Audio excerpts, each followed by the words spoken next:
आज हम 7वीं कक्षा की सामाजिक विज्ञान की 18वीं वर्कशीट जिसका विषय है वायु के बारे में जानेंगे। तो आइए स्टार्ट करते हैं।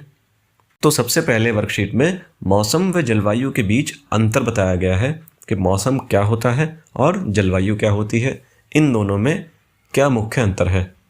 तो मौसम किसी एक नियत स्थान की नियत समय पर वायुमंडलीय स्थितियों को मौसम कहते हैं। इसमें कभी भी परिवर्तन हो सकता है। मौसम में परिवर्तन छोटे छोटे अंतराल में होता है। उदाहरण के लिए अभी धूप निकलना और थोड़े समय बाद बारिश होना।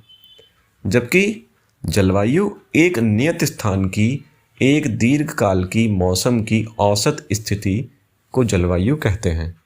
जलवायु एक लंबे समय में होने वाली प्रक्रिया है, लगभग 25 वर्ष या उससे अधिक। जलवायु में परिवर्तन होने के लिए कई बार दशक लग जाती है, यानी 10 साल से भी अधिक का समय लग जाता है। उदाहरण के लिए भारत की जलवायु मानसूनी प्रकार की है, यानी भारत की जलवायु मानसूनी है। तो अब हम कह सकते हैं कि मौसम किसी एक स्थान विशेष के लिए होता है, जैसे दिल्ली या पूर्वी दिल्ली, जबकि जलवायु तुलनात्मक रूप से एक बड़े क्षेत्र के लिए होती है, जैसे उत्तरी भारत या भारत, या ये एक से ज़्यादा देशों के बारे में भी हो सकती है। तथा मौसम बहुत जल्दी परिवर्तित हो सकता है, यानी बदल सकता है। जैसे अभी धूप निकल रही है, हो सकता है कुछ समय बाद बादल छा जाएं, फिर उसके बाद हो सकता है बारिश हो जाए, या फिर से सूरज निकल जाए, या हवाएं चलने लगें, या आंधी आ जाए। इस तरह मौसम पल पल में बदल सकता है, जबकि जलवायु इतनी जल्दी नहीं बदलती। जलवायु आमतौर पर लंबे समय के लिए होती है। जलवायु परिवर्तन में लगभग, जैसे भारत की जलवायु कैसी है, मानसूनी, जबकि भारत में अनेक प्रकार के मौसम पाए जाते हैं। और मौसम थोड़े समय के लिए होते हैं, जबकि जलवायु एक लंबे समय की अवस्था को कहते हैं, जो कि लगभग 25 साल या उससे ज़्यादा के मौसमों पर आधारित होती है। जबकि जलवायु एक लंबे समय में होने वाली प्रक्रिया है, जिसका समय 25 या उससे भी ज़्यादा साल का होता है। इसके बाद वर्कशीट में एक क्रियाकलाप दिया गया है। आप अपने शहर का तापमान किस प्रकार जानते हैं? मौसम का पूर्वानुमान आपकी किस प्रकार सहायता कर सकता है? तो हम अपने शहर के तापमान व मौसम की पूर्वानुमान की जानकारियाँ, यानी कल मौसम कैसा रहने वाला है, इस बारे में हम जो जानकारियाँ प्राप्त करते हैं वो समाचारों से, यानी टेलीविज़न से, समाचार पत्र से, या मोबाइल से और रेडियो आदि से प्राप्त करते हैं। आगे है मौसम को प्रभावित करने वाले कारक: तापमान, वायुदाब, पवन एवं आर्द्रता। तो मौसम किन किन चीज़ों से प्रभावित होता है, यानी किसी स्थान पर कितना तापमान है, वहाँ का वायुदाब कैसा है, वहाँ पवनों की क्या स्थिति है, और आर्द्रता का स्तर क्या है। आर्द्रता यानी हवा में नमी की मात्रा। आगे है तापमान। वायु में मौजूद ताप एवं शीतलता के परिमाण को तापमान कहते हैं। तो वायु में मौजूद ताप यानी गर्मी एवं शीतलता यानी ठंड, तो गर्मी और सर्दी, इसकी माप को तापमान कहते हैं। यानी जब गर्मी बढ़ती है तो तापमान बढ़ता है, और जब गर्मी कम होती है तो तापमान घटता है। वायुमंडल का तापमान केवल दिन और रात में ही नहीं बदलता, बल्कि ऋतुओं के अनुसार भी बदलता है। शीत ऋतु की अपेक्षा ग्रीष्म ऋतु ज़्यादा गर्म होती है। तो हमारे वायुमंडल में तापमान केवल दिन और रात के समय में ही नहीं बदलता, बल्कि ये ऋतुओं के अनुसार भी, मौसम के अनुसार भी बदलता है। जैसे दिन के समय जब सूरज होता है तो तापमान बढ़ जाता है, और रात के समय सूरज की किरणें नहीं होती तो तापमान कम हो जाता है। इसी प्रकार से सर्दियों के मौसम में तापमान कम ही रहता है, जबकि गर्मियों के मौसम में तापमान अधिक होता है। आगे है आतपन। आतपन एक महत्वपूर्ण कारक है जो तापमान के वितरण को प्रभावित करता है। सूर्य से आने वाली वह ऊर्जा जिसे पृथ्वी रोक लेती है आतपन कहलाती है। तो आतपन को हम सूर्य तप भी कहते हैं, यानी सूरज से आने वाली किरणों के कारण जो पृथ्वी पर तापमान बढ़ता है, उसकी ऊर्जा से जो पृथ्वी पर गर्मी बढ़ती है, उसके कारण भी तापमान प्रभावित होता है। यानी सूरज की किरणें जहाँ अधिक पड़ती हैं वहाँ का तापमान अधिक होता है, और जहाँ सूरज की किरणें कम पहुंचती हैं वहां का तापमान कम होता है। आतपन की मात्रा भूमध्य रेखा से ध्रुवों की ओर घटती है, इसलिए तापमान उसी प्रकार घटता जाता है। इसी कारण से ध्रुव बर्फ से ढके हुए होते हैं। यदि पृथ्वी का तापमान अत्यधिक बढ़ जाता है तो यह इतनी गर्म हो जाएगी कि यहाँ कुछ फसलें नहीं उग सकेंगी।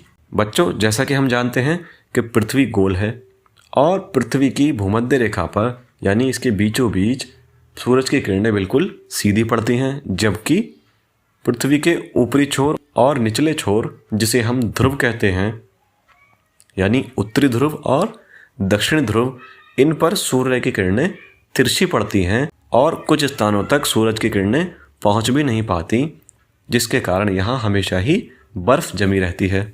तो आतपन यानी सूर्य तप जहाँ जितना अधिक प्रभावी होता है वहाँ का तापमान उतना ही अधिक होता है।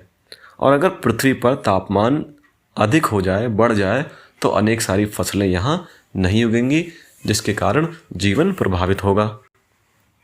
आगे है, गांवों की अपेक्षा शहरों का तापमान अधिक होता है क्योंकि शहरों में जनसंख्या अधिक होती है। वाहनों, फैक्ट्रियों व अन्य क्रियाकलापों में ईंधन की खपत अधिक होती है। तो गांव में आमतौर पर पेड़ पौधे होते हैं, इसके कारण वहाँ का तापमान कम होता है, जबकि शहरों में पेड़ पौधे कम होते हैं और जनसंख्या अधिक होती है। साथ ही शहरों में ट्रैफिक, फैक्ट्रियों और अन्य प्रकार के क्रियाकलापों के कारण यहाँ पर अनेक ईंधनों को जलाया जाता है और उनसे निकलने वाले धुएं के कारण गर्मी बढ़ती है, जिसके कारण तापमान अधिक होता है। इसके बाद वर्कशीट में है वायुदाब। पृथ्वी की सतह पर वायु के भार द्वारा लगाया गया दाब वायुदाब कहलाता है। समुद्र स्तर पर वायुदाब सर्वाधिक होता है और ऊंचाई पर जाने पर यह घटता जाता है, जिस कारण से ऊंचाई पर जाने पर जिससे वायु में ऑक्सीजन की मात्रा कम हो जाती है। अत्यधिक ऊंचाई पर वायुदाब व ऑक्सीजन की कमी के कारण व्यक्ति बीमार पड़ सकता है अथवा उसकी मृत्यु हो सकती है। पर्वतारोही इसी कारण से अपने साथ ऑक्सीजन सिलेंडर लेके जाते हैं। तो वायुदाब यानी पृथ्वी की सतह पर वायु के भार द्वारा यानी वायु द्वारा जो दाब लगता है उसको वायुदाब कहते हैं। जैसे हमने गुब्बारा तो देखा ही होगा, जब हम गुब्बारे को फुलाते हैं तो वायु उसके अंदर इकट्ठा होती जाती है और अधिक वायु के कारण गुब्बारे के भीतर अधिक दाब उत्पन्न हो जाता है, यानी हवा का प्रेशर बहुत ज़्यादा बढ़ जाता है और गुब्बारे को हल्का सा ढीला करते ही या उसमें पिन चुभोने पर हवा को जैसे ही रास्ता मिलता है तो हवा अधिक दाब से निम्न दाब की ओर चली जाती है। इसी प्रकार पृथ्वी पर भी जहाँ वायुदाब अधिक होता है, जहाँ हवा अधिक होती है, वहाँ से कम वायुदाब की ओर हवा बहने लगती है, जिसके कारण पवन चलती है। साथ ही वायुदाब समुद्र के किनारे अधिक होता है और मैदानी क्षेत्रों में अपेक्षाकृत कम होता है तथा जितनी ऊंचाई पर हम जाएं वायुदाब उतना ही कम होता जाता है। यानी जहाँ वायुदाब कम होगा वहाँ वायु कम होगी और कम वायु में ऑक्सीजन भी कम होगी, लोग बीमार पड़ सकते हैं या उनकी मृत्यु भी हो सकती है।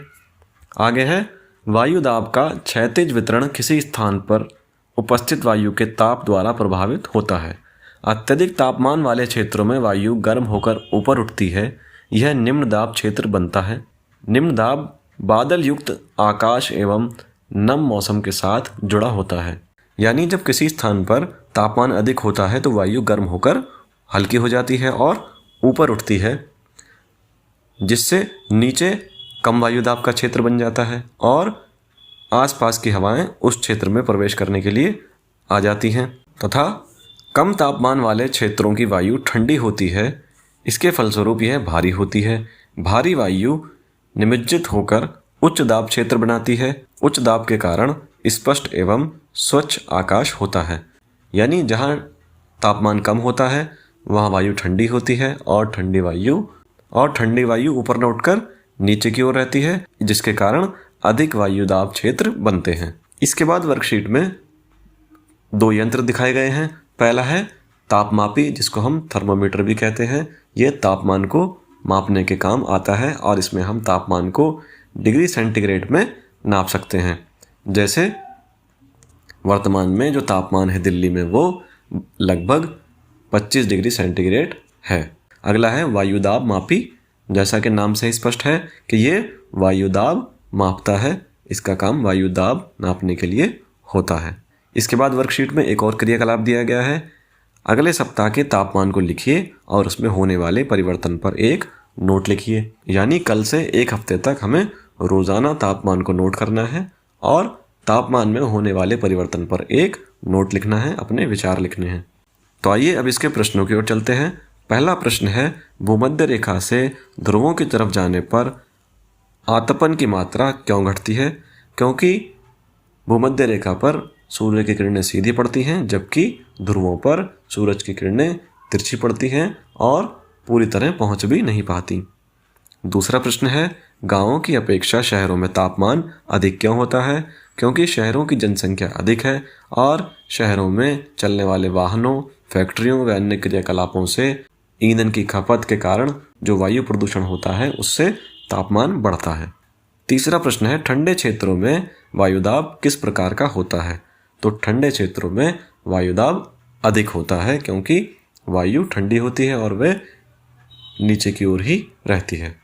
धन्यवाद।